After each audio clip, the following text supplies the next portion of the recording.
Bismillahirrahmanirrahim. Bismillah, alhamdulillah, wassalatu wassalamu ala rasulillah. Wa ahsanul jima'i, dan yang paling bagusnya kita melakukan berhubungan intim ma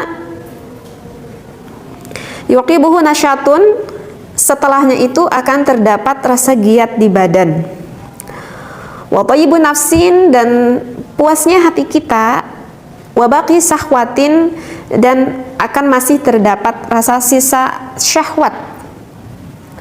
Wa syarruhu ma yuqibuhu, tetapi kalau melakukan berhubungan intimnya yang tidak baik, ra'datun wa dayqu nafsin, maka badannya itu akan merasa sesak gitu di dadanya, dan bahkan bisa agak menggigil gitu badannya. Wa mautu a'dha'in wa ghisyanun, dan akan serasa mati gitu ya anggota badannya, dan agak pusing-pusing di kepalanya. Wa bughdu syahsil mankuhi, dan akan terdapat rasa benci kepada pasangannya. Fa in kana mahbuban, walaupun sang istri ataupun sang suami yang dia cintai. Fa hadzal qadru kafin fi tadbiril aslahi minal jima'i. Ini tadi cukuplah sebagai cara yang paling bagus di dalam kita melakukan berhubungan intim. Nah, jadi di sini dikatakan yang diterangkan itu cirinya kalau kita bagusnya melakukan berhubungan intim itu, hati kita sesudahnya itu akan merasa puas, bahkan masih terdapat rasa sisa-sisa syahwat setelah kita melakukan berhubungan intim. Badan kita akan terasa giat, maksudnya kan terasa lebih seger lah gitu ya. Berbeda dengan yang melakukan berhubungan intimnya yang kurang tepat ataupun yang kurang baik lah begitu ya.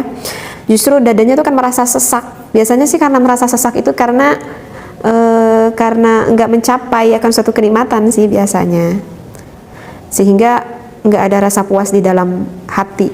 Bahkan bisa saja di sini dikatakan oleh ulama, bahkan bisa menimbulkan rasa benci kepada pasangan kita. Artinya bisa saja sang istrinya merasa benci kepada suaminya, ataupun suaminya kepada istrinya, walaupun pasangan kita itu pasangan yang sangat kita cintai.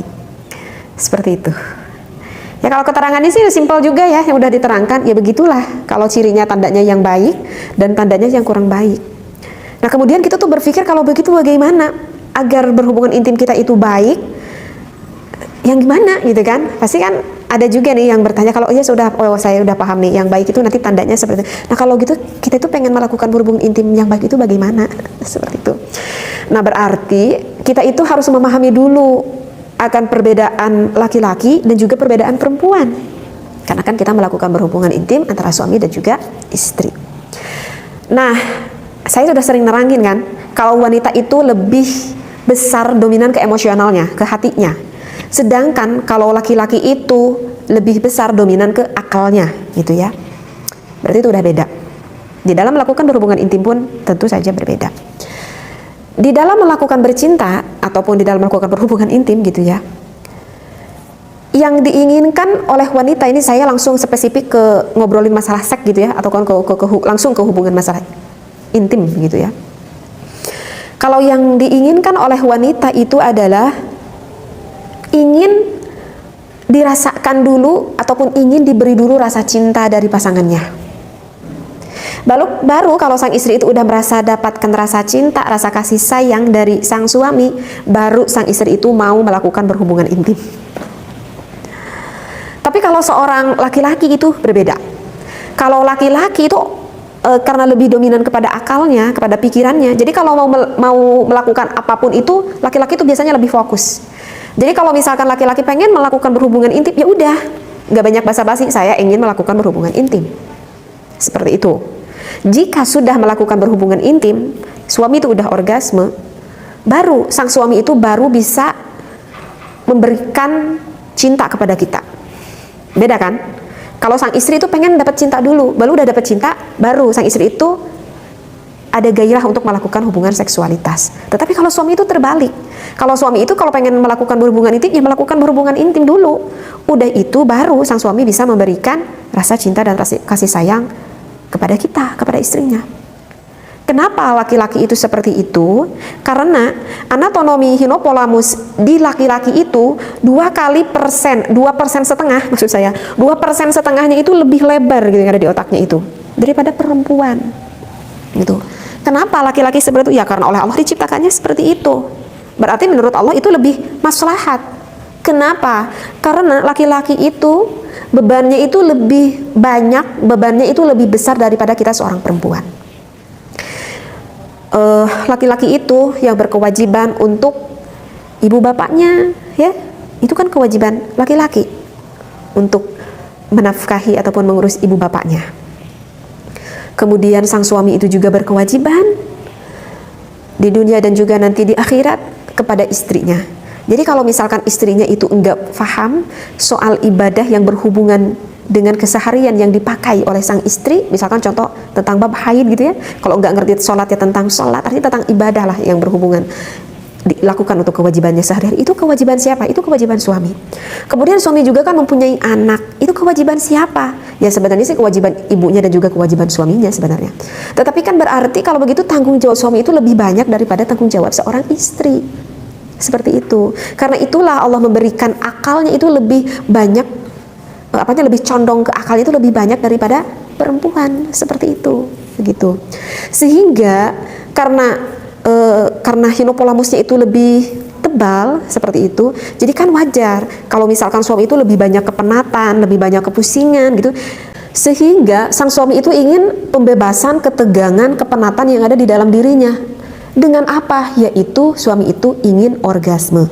Artinya ingin melakukan hubungan intim sampai dia orgasme, sampai dia mendapatkan kenikmatan itu. Sehingga setelah sang suami melakukan hubungan intim, setelah orgasme suaminya, maka badannya itu akan lebih rileks dan pikirannya pun akan kembali normal lah, istilahnya seperti itu.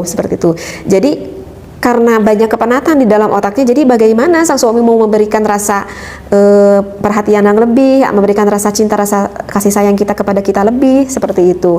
Jadi wajar deh kalau misalkan kita lihat suami yang udah pulang kerja gitu ya, yang nggak terlalu banyak ngobrol, yang nggak terlalu banyak senyum, itu harus diwajari begitu, wahai para istri gitu ya. Karena wajar saja dia kan udah bekerja seharian yang penuh dengan kelelahan, kecapean, kepenatan, sehingga udah konsentrasi itu udah mulai terlalu nggak fokus. Jadi wajar kalau laki-laki seperti itu. Nah, oleh karena itu justru sang istri itu harus membantu kepada suaminya untuk menghilangkan kepenatan-kepenatan itu. Jadi kalau misalkan suami pengen gitu kepada kita, harusnya kita sebagai sang istri harusnya tuh lebih bersemangat gitu ya.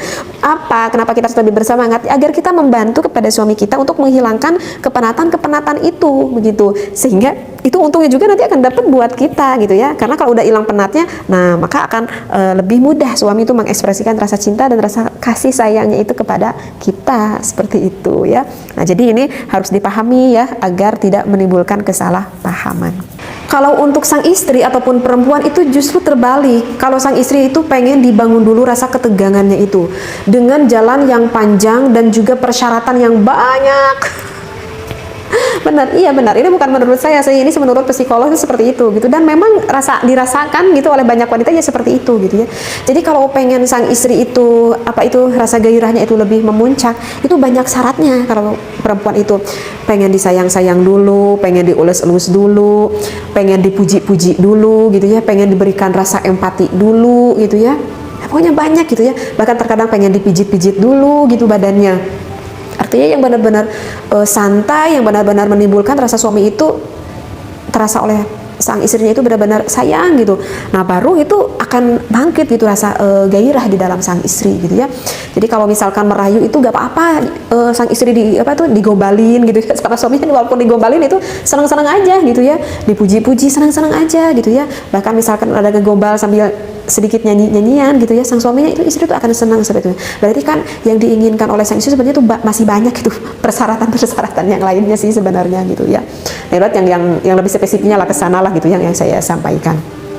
Dan dengan waktu yang cukup agak panjang juga gitu.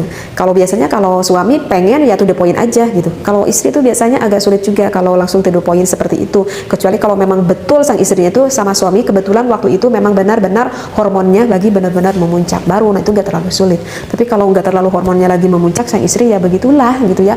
Harus ada usaha yang lebih keras gitu ya. Kalau pengen nanti berhubungan intimnya itu berkualitas seperti itu. Nah, Jadi begitulah kalau yang diinginkan sang istri gitu, beda sama sang suami. Kalau untuk merangsang suami itu mudah banget gitu ya, mudah banget. Cuman satu, apa? Kalau misalkan suami kita lagi nonton TV, kita panggil aja sama istrinya, Mas sini gitu ya, langsung ajak ke kamar, maaf gitu ya kalau ada saya mengeluarkan kata yang nggak kurang pantas gitu ucapkan, udah istrinya cukup aja bertelanjang, ataupun nggak bertelanjang juga, istrinya misalkan memakai pakaian yang sangat menerawang sekali, udah istrinya suaminya nggak akan sulit, itu akan bangun dengan sendirinya gitu.